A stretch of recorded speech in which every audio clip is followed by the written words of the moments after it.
What's up, everybody? My name is Adam McDormand, and this is Medium Quality.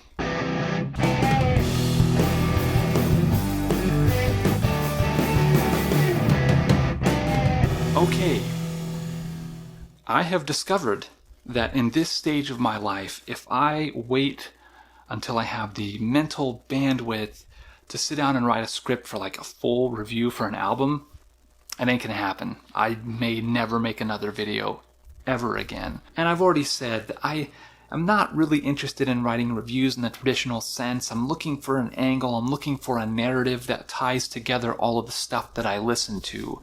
And yet, sometimes looking for that narrative is like biting off more than I can chew. So instead of pressuring myself to script the perfect YouTube video about some album, I'm just gonna wing it.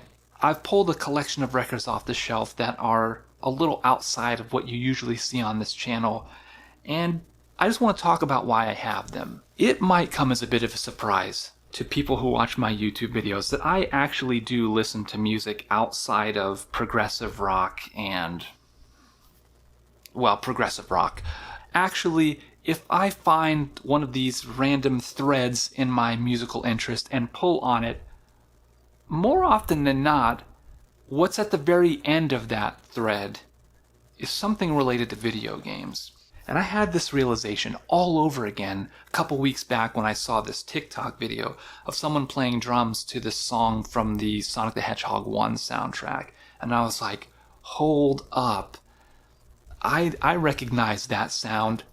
Baby, that's New Jack Swing. And that must be it. I have this inexplicable interest in, well, one particular musical family from the New Jack Swing tradition, and that has to come from the many, many hours I spent playing Sonic the Hedgehog, which, in retrospect, has a very New Jack Swing influenced soundtrack. So, I pulled some special albums from a special family of musicians. So let's talk about them. Much of my interest in New Jack Swing and late 80s R&B can be traced back to this album. This is Any Heartbreak by New Edition. This is an album from June of 1988, and it's an extraordinary album.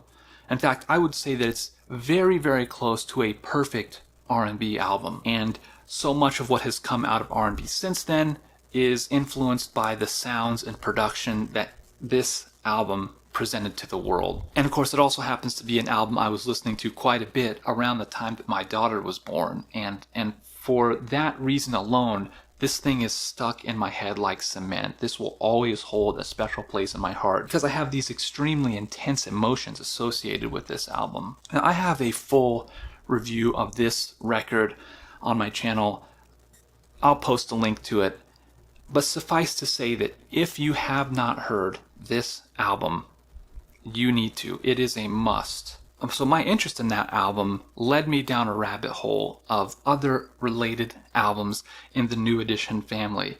And an album that came out literally the same day on June 20th, 1988 as the Any Heartbreak album is Bobby Brown's Don't Be Cruel. Now, Bobby Brown was a member of New Edition and left well before that album came out, but it seems like there was a bit of kind of convergent thinking in these albums. Similarity in sounds, similarity in production techniques, but this one has, in some places, maybe a little bit more of what we might call an early hip-hop influence. It's got the R&B part to it, but it's also got an edge to it that the Any Heartbreak album doesn't have. It's a really, really nice complement to that album. This is his second solo album, and one where I think he really hits his musical stride. This may be the peak in his solo career, perhaps. But this is also kind of a genre-defining album, and I would say that's thanks in part to some of the songwriting and production work of Teddy Riley, who really defined New Jack Swing and would then go on to define kind of the sound of R&B and hip-hop in that era. This is just a fantastic album and very much worth a listen. I would say that it is almost on the same level as Any Heartbreak. A fantastic album. Highly recommend you check it out. Because of the fact that New Edition and its extended family had released these monstrous albums pretty much simultaneously in 1988. It would be a little while before there would be another release from that group of musicians. However, something interesting happened a year after the release of Don't Be Cruel and Any Heartbreak that involved both New Edition and Bobby Brown, and it's kind of a weird one. It was the Ghostbusters 2 soundtrack, which I believe was put out by MCA Records, the label that both of those groups were on. The single from that album was On Our Own by Bobby Brown, which I have the 12-inch single of, not the full soundtrack, but just this one song. And this song is a whole lot of fun. It's easily one of my favorite Bobby Brown songs, if not for the fact that it is very much a Ghostbusters song. I would say that this belonged to the Don't Be Cruel album. I just think it's really cool. It's a fun listen. After the success of the Any Heartbreak album, the members of the band all split off to do side projects for a while. And it would be until 1995, I think, that we see the next New Edition album. It had seemed at the time in the early 90s that the group was done, that it was over. Especially because you saw a number of really, what I would call, great albums from the members of that group. And the first one was released in March of 1990. It is Poison by Biv DeVoe. Now this is an album that has a very iconic single. Everybody knows Poison. If you hear the opening beats of that song, you're like, baby, let's shake it. But nothing quite gets to the level of that single.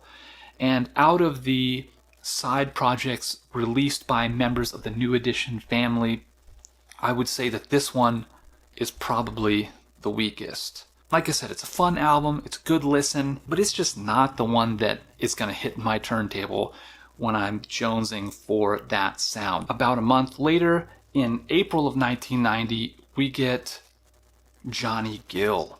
Now this is Johnny Gill's third solo album. This is his second self-titled album. And if Poison leans heavily into the hip-hop side of things, then Johnny Gill's solo album is leaning way into the R&B side of things. It is as much an R&B record as you can possibly imagine. This album sounds like what most people think baby-making music sounds like. In fact, if I had to guess, I would say that my copy of this album was a gift from some guy to his girlfriend, signed The Best from Dink? I don't know. But yeah, great album. Glad to have it.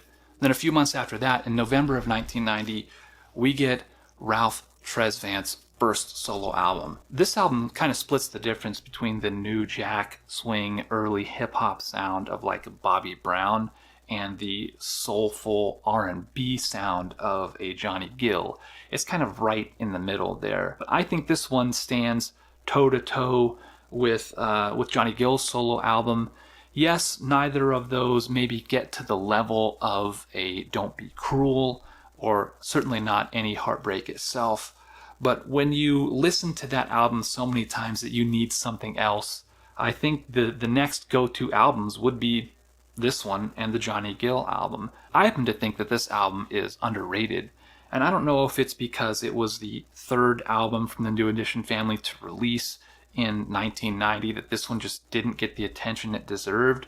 I don't know if there was maybe a little bit of fatigue from that sound. And really, closing out the year 1990 also closed out that period of that kind of music that these artists were making. The last album that I have from my New Edition extended family collection of records is kind of a weird one. It is Remixes in the Key of B. This is kind of a low-key release.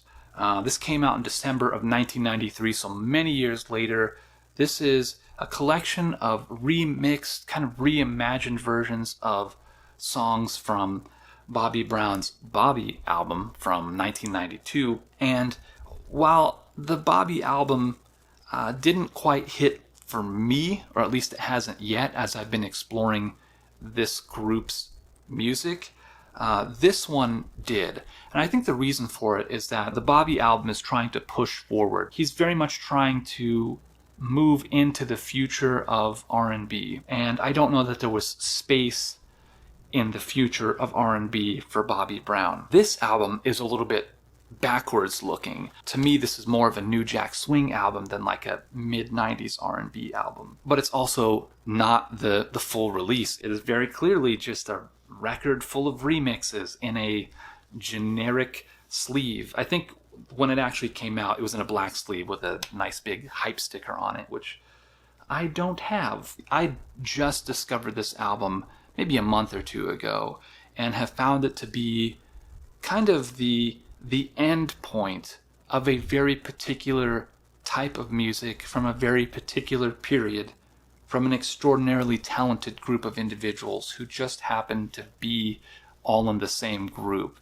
It's kind of this perfect storm to create a bunch of music that means a whole lot to me and to many people. You know, all of us Annie for lifers out there, we love these guys and the music that they've made, and I'm very happy to have found this.